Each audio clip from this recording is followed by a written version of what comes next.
देश नीति, केवल सच्ची और पक्की खबरें। नीति में दर्शकों आपका स्वागत है। मैं हूं आपके साथ राशिद ज़हीर। 2022 की खबर आपकी स्क्रीन पर लगाऊंगा। ये तब की बात है जब उत्तर प्रदेश में चुनाव होने वाले थे। उससे कुछ महीने पहले प्रधानमंत्री जी उत्तर प्रदेश के मेरठ में आए थे। वहाँ खेल यूनिवर्सिटी का शिलान्यास किया गया था। उस यूनिवर्सिटी में आपको लेकर जाने की कोशिश करूँगा, लेकिन पहले वो खबर तो दिखा दूँ क्या है। देखें आप, खबर है कि ध्यानचंद स्पोर्ट्स यूनिवर्सिटी, ध्यानचंद, आप भी ध्यान कीजिए, ध्यानचंद स्पोर्ट्स यूनिवर्सिटी मेरठ को स्पोर्ट्स सिटी यूनिवर्सिटी की सौगात, डिज़ाइन सुविधा के बारे में जाने सब कुछ। ये खबर है 2 जनवरी 2022 जब उत्तर प्रदेश में चुनाव होने वाले थे। इत्तफाक ये है कि इस प्रेस कॉन्फ्रेंस में मैं भी था, मतलब ये जनसभा थी, सॉरी, मैं बिल्कुल मोदी जी के पास ही बैठा था। देखने में गया था हालांकि कि मोदी जी डायरेक्ट बात करते हैं या टेलीप्रॉम्प्टर से करते हैं। मेरी जिज्ञासा ये थी, हालांकि वो कई बार उत्तर प्रदेश में आए। एक बार 2014 में जब आए मैं तब भी वहाँ था। मैं बहुत करीब नहीं गया जब 2019 में आए तब भी, लेकिन इसमें मैं बिल्कुल करीब जाकर मैंने देखा कि वो टेलीप्रॉम्प्टर पर बात करते हैं, खुद करते हैं। ये कन्फ्यूज़न थी। तो वहाँ पता ये चला कि वो तमाम जो लोग बैठे थे, मैं खबर पर आऊँगा इस यूनिवर्सिटी के बारे में, लेकिन चूँकि इत्तफाक है मैं उस वक्त मौजूद था तो मैं आपको बताना चाहता हूँ। वहाँ पर उन्होंने जितने भी मंच पर बैठे लोग थे सबको बोलना शुरू किया। तो मेरठ के जिला पंचायत अध्यक्ष भी बैठे थे। जाहिर सी बात है उनका नाम तो उनको पता नहीं होगा, लेकिन उन्होंने बाकायदा पूरा पढ़ा गौरव चौधरी करके। तो मैं समझ गया कि ये डेली पास में जो 2 खड़े हैं ये टेलीप्रॉम्प्टर हैं, इस पर देख के प्रधानमंत्री जी पढ़ रहे हैं। अपनी खबर पर आता हूँ। तो ये यूनिवर्सिटी का शिलान्यास किया था। इसका जो लेआउट दिया था ये आप देखें, उसकी स्क्रीन पर उसकी तस्वीर भी है कि यूनिवर्सिटी कैसी होगी। इसी यूनिवर्सिटी में लेकर चल रहा हूँ मैं आपको।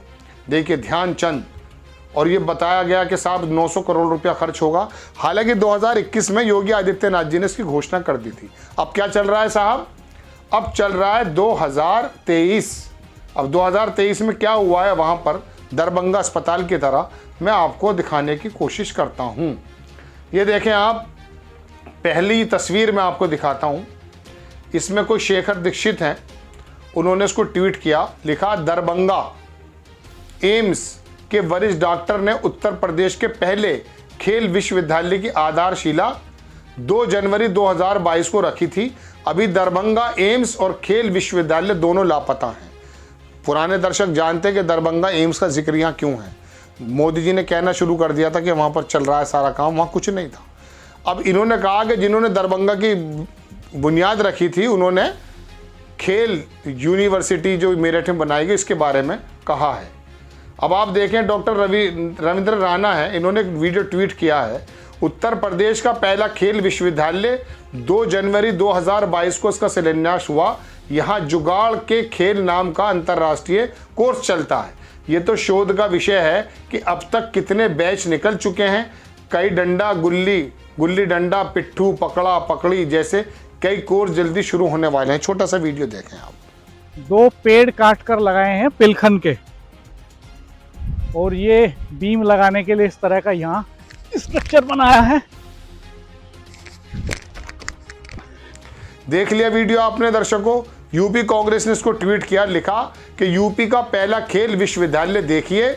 इस विश्वविद्यालय का भव्य शिलान्यास 2 जनवरी 2022 को हुआ था। बेहद कठिनाइयों से गुजरकर इतने दिनों बाद इसका ये भव्यतम इमारत सामने आया है। दरभंगा एम्स और ऐसे खेल विश्वविद्यालय की बदौलत ही तो हमारा देश शिक्षा और स्वास्थ्य में विश्व गुरु का तमगा हासिल करेगा।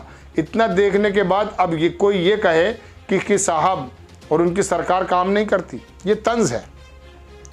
यूनिवर्सिटी की जगह आपने देखा 2 पिलखन के पेड़ हैं, दिखाया आपको। कोई लोकल पत्रकार हैं, शायद इनका नाम है कुछ रविंद्र रैना करके, तो इन्होंने बताया कि यहाँ पर ये यूनिवर्सिटी है। अब ये कब है? 2022 जनवरी 2021 में योगी आदित्यनाथ जी ने घोषणा की थी। कम से कम बुनियादें तो भर जाती, कुछ पिलर्स तो खड़े हो जाते। 2 पिलखन के पेड़ खड़े करके वहाँ पे चिनअप करने के लिए लगा दिया गया। यूनिवर्सिटी ऐसे बनी है।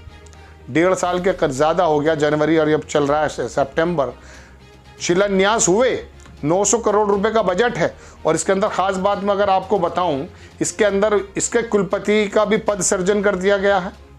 इसके अंदर ये भी बता दिया गया कि कौन कौन से लोग होंगे। मैंने कल लिया था इसके बारे में। तो इसमें लिखा यह है कि शासन ने खेल के लिए कुलपति, रजिस्ट्रार, वित्त नियंत्रक सहित 3 पदों को सृजित कर चुका है, लेकिन किसी भी पद पर अभी नियुक्ति नहीं हो सकी। खेल विभाग को शासन से बजट का इंतजार है। उक्त 3 पदों पर नियुक्ति नहीं होने तक विश्वविद्यालय का काम आगे बढ़ने की उम्मीद कम है।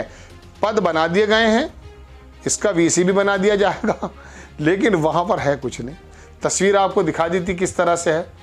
और प्रधानमंत्री जिसका जिक्र बराबर कर रहे हैं, क्या जिक्र कर रहे हैं? अभी बुधवार को बस्ती में, थोड़े दिनों पर पहले की खबर है ये, बुधवार को बस्ती में सांसद खेल महाकुंभ का उद्घाटन करते हुए प्रधानमंत्री ने मेरठ के खेल विश्वविद्यालय का जिक्र भी किया। प्रधानमंत्री ने कहा कि पूर्वोत्तर और यूपी के मेरठ में बन रही स्पोर्ट्स यूनिवर्सिटी में विभिन्न खेलों से जुड़े खिलाड़ियों की फौज खड़ी होगी। दर्शकों, यह है काम करना और कथनी में फ़र्क। आपको बता दिया जाता, इतने एयरपोर्ट्स हैं। एक बार मैंने खबर बनाई थी, किसी ने आरटीआई के माध्यम से निकले कितने एयरपोर्ट बने हैं, तो बताया ये कि देश आज़ाद होने के बाद और अब तक 75 बने थे मोदी जी के कार्यकाल से पहले, और मोदी जी जब आए तो 150 हो गए। मैंने जो आरटीआई के माध्यम से देखा तो पता ये चला कि उसके अंदर जो हेलीकॉप्टर स्टेशन है उसको भी गिन दिया गया है। सिर्फ 11 या 10 ऑपरेशनल एयरपोर्ट जो है ऑपरेशनल है। तो ये स्थिति है, लेकिन जुमलों की सरकार है जैसा कि कहा जाता है, मान लेते हैं सब लोग। यूनिवर्सिटी की बुनियाद का एक पत्थर रख के गए थे, वो मैंने देखा था, रिमोट से किया था प्रधानमंत्री जी, खुद तो वहाँ गए नहीं थे, लेकिन अभी तक वहाँ ओरिजिनल पत्थर कोई नहीं है। कुछ वहाँ पर गलियाँ बनी हुई हैं, पहले से ही लोग वहाँ पर अपने जानवरों को चराने के लिए आते हैं। ये है असल काम, भारत जो तरक्की कर रहा है। आपको खबर कैसी लगी अपनी राय कमेंट्स बॉक्स में ज़रूर दीजिए। चैनल को सब्सक्राइब कीजिए, शेयर कीजिए। नेक्स्ट टाइम मैं किसी खबर के साथ आता हूँ। जय हिंद। आपका एक सब्सक्राइब हमारे लिए महत्वपूर्ण है। देश नीति को अभी सब्सक्राइब करें और बेल आइकन को दबाना ना भूलें।